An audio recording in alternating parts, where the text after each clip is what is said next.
Welcome back, everyone. We're the Alpine Peaks team and Living at Altitude channel. My name's Josh O'Shea. And I'm Shayla Chatto. In today's video, we're going to discuss some reasons why you shouldn't move to the mountain. So let's dive right on into it. First up, let's talk about well and septic. That is a expense I think not a lot of people know about. It can get very expensive. It is your responsibility to do up here in the mountains if you are not on city water. It's not a precise science. So to find water is kind of a guessing game. They have really good, new technology to figure out, where the best chance to find water. So when they drill that well for you, you might have to go, some spots you're only down 200 feet, and in other spots you're going down to 1,000 feet.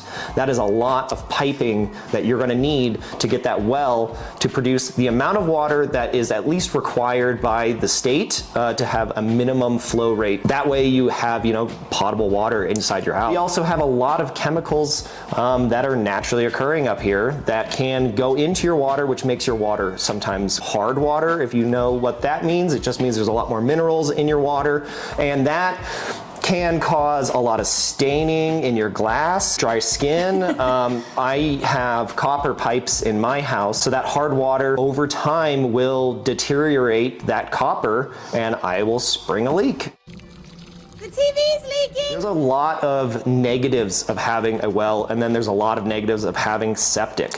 So let's talk about septic a little bit. Septic tanks out here, some of them are only 500 gallons, some might be 1,000 gallons. There's usually a ballast point in there. It opens up and then all of that material will flow down into your leach field. And your leach field is made out of like sand and rock, and it's just a natural leaching system that allows all of that waste to go back into your drinking water. You are required to have them if you are not on city water or city sewer. So it is your responsibility to make sure it is up to date, it's cleaned, pumped. Working.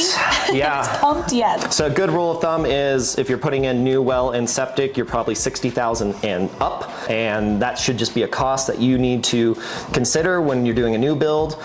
Similar for repairs or scraping a new job that you need at a current existing home. It's a quite expensive process to get those back up and running. There's not that many companies up here that do it as well. You are kind of at the mercy of their schedule and their price. Brother, help me! Let's go on to number 2 of why you don't want to move to the mountains. So the next point would be the weather. The weather out here in Colorado is already unpredictable. It can rain for 10 seconds and then be sunny and amazing the next hour, and then it can rain again. So out here in the mountains, snow is prevalent. Yes. It is the mountains.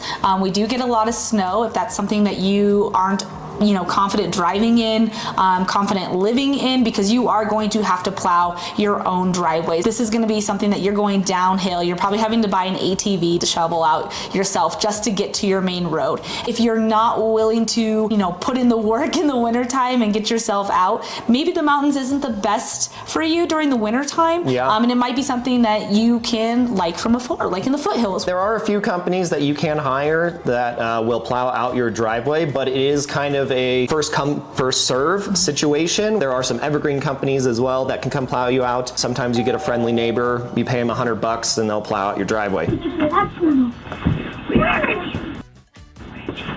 But if you are considering moving to the mountains, give us a call, whether it's in the Evergreen mountain area or if it's in the foothills or even in the Denver area. We are here to help you. Let's go into our third point, forest fires and homeowners insurance. As of October of 2023, a lot of major insurance companies have stopped insuring up here, or they're very selective on the house they pick. That being said, the main reason that is happening up here is our home price is relatively high, and the risk factor for insurance companies is a big deal with fire.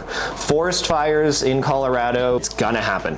We are very dry up here. Forest fire risk is very scary for insurance companies. So what we are preparing to do out here is you have to do defensible space. So that is a big negative to move up to the mountains right now. There's a lot of trees out here, so even if you're thinking about dropping some yourself, you're gonna be playing lumberjack for quite a while. That is a risk you might not want to take. So let's go into our next point. Why do people also not want to live in the mountains? Because everybody comes here for the weekends. You're dealing with weekend traffic when you are just trying to get home. So I think most people don't realize that when they move up here. You're going to run into ski and snowboarding traffic. You are going to run into camping and hiking traffic out here. On your point there, talking about the hiking trails, so you might have a little local trail that's right by your house up here in the mountains, and on Friday, Saturday, and Sunday, the trailhead is just packed. I mean, there's cars lining the roads. That can be a negative for living up here in the mountains. Yeah, and then the next one we're going to dive into is the internet and cell service out here can be very spotty. You don't have a lot of options when it comes to internet. You have two options: Starlink and CenturyLink.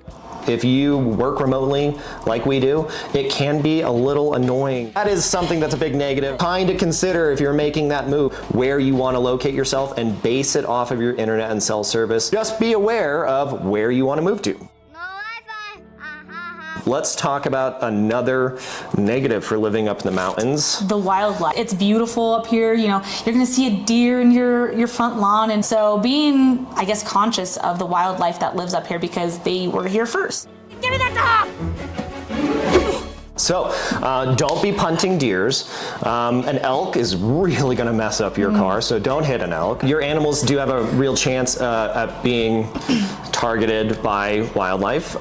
They are very protective of themselves, and they are always hungry. So we do have bear trash cans. The real reason for that is a bear will just come and knock over your trash can, and it will not be fun when you're trying to go to work. Wildlife is a big concern, and that could be a really big negative for up here. Is you have the risk of hitting them, you have the risk of losing animals, you have the risk of being super annoyed in the morning by picking up your trash. So let's go into our kind of last ending point. We are at altitude, so that's a big deal for some people. You might be sucking wind when you move up here, and some people will not acclimate. If you already have trouble breathing, you already have oxygen, it is not a good idea to move up here because it will not help you out. Where you choose to live in Evergreen, that altitude will affect you. Up here, you're not gonna have those full breaths like you're gonna have maybe down in town compared to up here. You're gonna get altitude sickness, which can come with nausea, headaches, even nosebleeds, and just super dehydrated. So it's something to really consider and really think about. I would say that kind of brings all of our big negatives to living up in the mountains. If you liked this video, give us that thumbs up. Click on that subscribe button so you can see more videos like this, and hit that bell so you're notified each time we make a video. And if there's a video you specifically want to see that you have not seen us do yet, put it in the comments down below. We do read those comments. We are excited to make that video for you. So please let us know where you want us to go film. If you want a different town to talk about, let us know, and we would be excited to make that video for you. But that concludes why you shouldn't move to the mountains. Till next time.